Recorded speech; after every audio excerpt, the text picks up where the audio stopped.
We've talked about how to calculate the center of mass of a system. So now what we want to do is look at what happens to that center of mass if the objects in the system are moving. And if you remember back to our definition of center of mass, we said what the center of mass is it's the point in the system that behaves as though all of the mass was at that point. So first off, let's think about what we know about if there is just a single object. If all of the mass was combined into a single object like this, how does this behave? Well, we know from Newton's laws that if it's at rest and all of the forces on it are balanced, there's no unbalanced forces, it should stay at rest. And that's exactly what's happening here. Are there any forces on it? Sure, gravity's pulling down on it, there's a normal force from the table pushing up on it, but those forces cancel each other out, and so the net force acting on it is zero. There's no unbalanced forces acting on it. So it's at rest, and it stays at rest. And if we have it in motion, obviously if I push on it, there's an unbalanced force on it, so I can cause it to, if it's originally at rest, but if I give it a little shove, it doesn't have to stay at rest. That's because there was an unbalanced force acting on it. But if we get it moving in the first place and then I stop pushing it, now it should go at a constant velocity, because we know from Newton's first law as well that an object in motion will remain in motion at a constant velocity if there's no unbalanced forces acting on it. And if after I'm done pushing it, as it rolls along the table, there's gravity pulling down, there's a normal force pushing up, but those cancel each other out. And so after I'm done pushing on it, it just continues moving along at a constant velocity because of inertia. So, if an object is at rest and there's no unbalanced forces on it, it stays at rest. If it's in motion, it should stay in motion at a constant velocity if there's no unbalanced forces. Well, if the center of mass of a system is supposed to behave like a single object at that point with all of the mass of the system at that point and all of the forces of the system at that point, then that means that the center of mass has to also follow Newton's first law. So let's see some examples of that. If the center of mass is at rest, well, one easy way to do that is just have our two carts be at rest.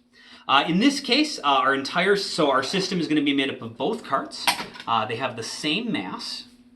And so the center of mass, if they have identical masses, it's symmetrical. The center of mass is right in the middle. And if they're at rest, the center of mass is going to be at rest. And the center of mass should behave the exact same way an object with the mass of both carts, so like, if both of the carts were stacked together right here, would behave if all of the forces acting on both of them were acting on it. And so there's a force of gravity pulling down on this, a force of gravity pulling down on this, a normal force pushing up on this, a normal force pushing up on this, but all those forces cancel each other out. So if we combine these into a single, giant, double mass cart with double the force of gravity pulling down and double the normal force going up on it, it would also stay at rest because all the forces would be zero. So if it had, the net force would be zero. So if its initial velocity was zero, it would stay with a velocity of zero.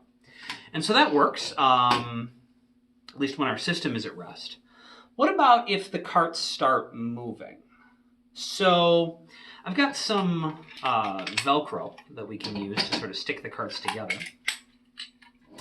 I'm going to roll the carts at each other, and they're both going to be going at a constant velocity. And so since they have the same mass, the center of mass we know has to be in between them. And if they're going to have the same speed as they go towards each other. They'll also have a constant velocity after I push them.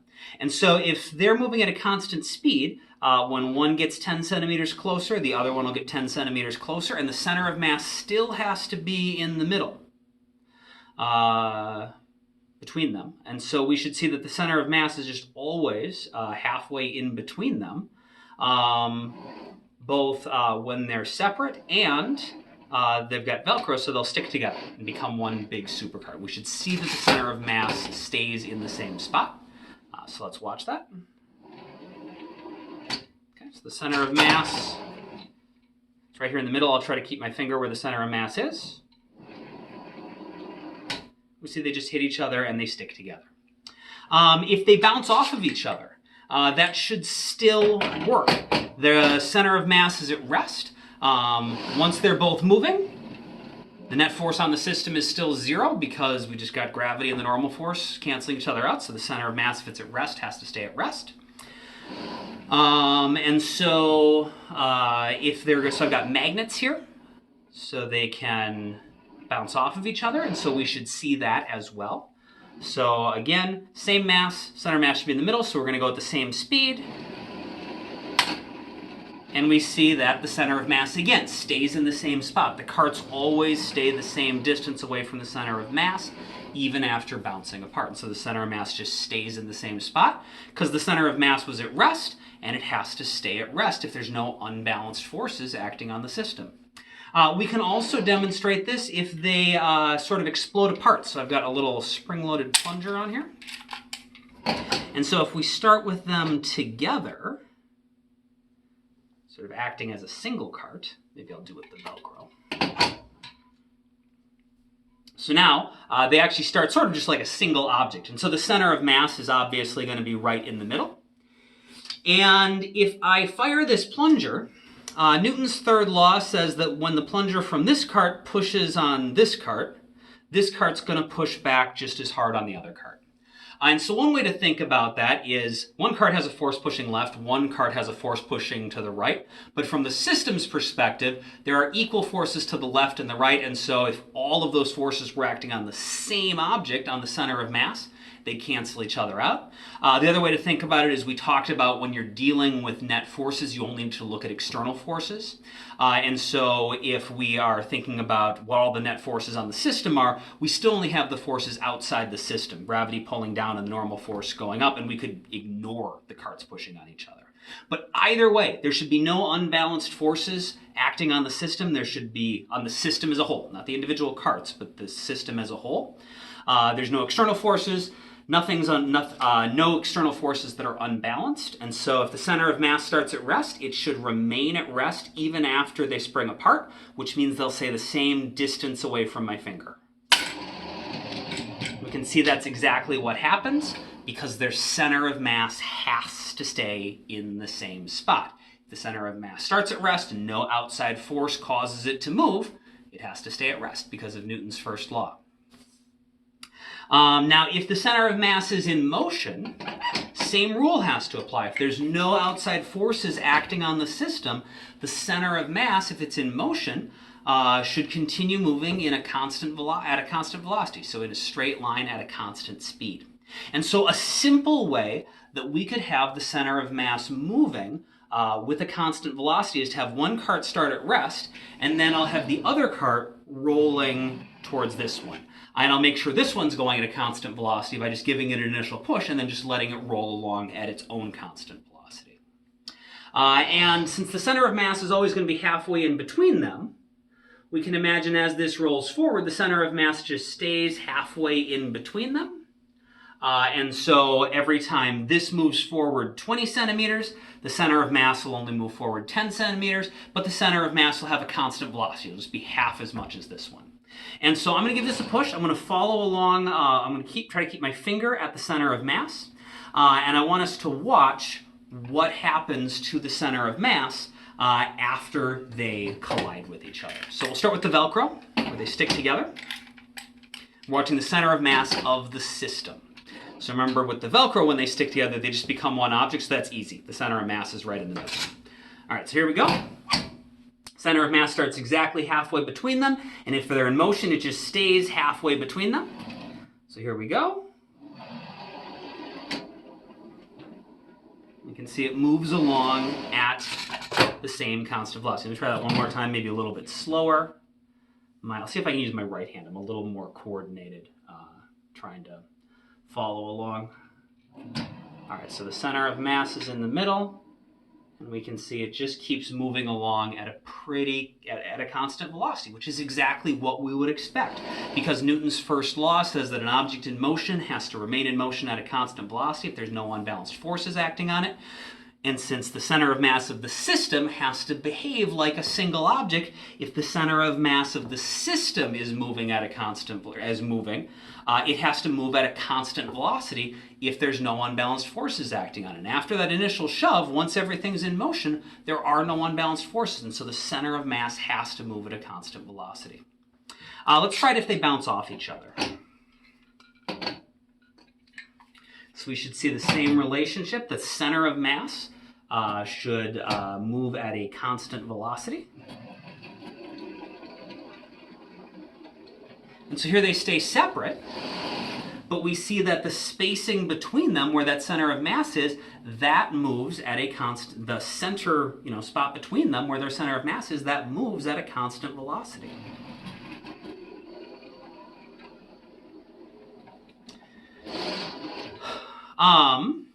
Okay, so that's great. So the center of mass really does seem to follow Newton's first law. This will even work if we change their masses. This block has exactly the same mass as one empty cart. And so if I put this on here, now we've got double the mass here.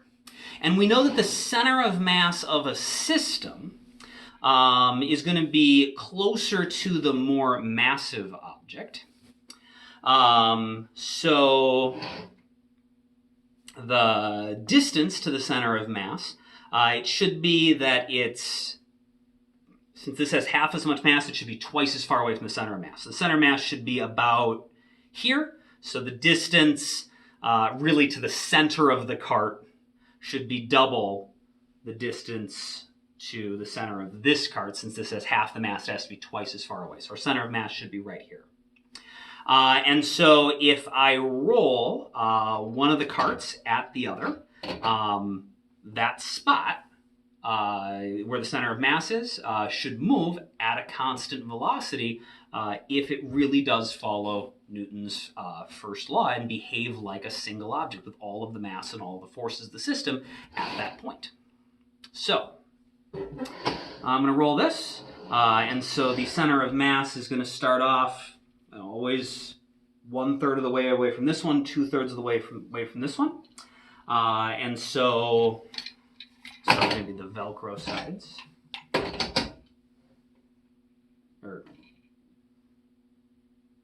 Yeah, that works. Okay,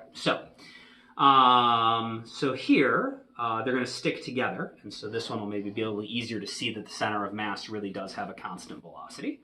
Give this a shove. We can see once they stick together, the center of mass is just going to be in the middle here, and so the entire thing moves at a constant velocity after they hit, but that center of mass also is moving at a constant velocity. Yeah, and this works even like when they explode apart, it should still work. So when they're one object, the center of mass is just in the middle, but as they explode apart, the center of mass has to move. So if they start at rest, the center of mass is at rest. So now if I hit it, the center of mass should just stay right in the middle, which means that this object, they should move in such a way that where my finger is, right in the middle, stays between them, but it's closer to this one. It's twice as close to this one as it is this one. Which moves really fast there. I'm not sure how well that showed up on the video, but that works as well. The center of mass of the system really does behave the exact same way a single object would that was either at rest or in motion at a constant velocity, no matter what the carts themselves are doing. So the carts might speed up, slow down, hit each other, do all sorts of things, but that's fine. The system itself behaves in more complex ways, but the center of mass of the system, if there's no outside forces on it, moves at a constant velocity. And so that's the relationship we want to explore and figure out, based on that observation, can we maybe figure out a mathematical way to deal with the collisions and find an easy way to calculate for any combination of masses, and whether they stick together or bounce apart, or if they start as one object and they explode apart, can we find a simple mathematical way to predict their behavior, since we know what the center of mass has to be doing?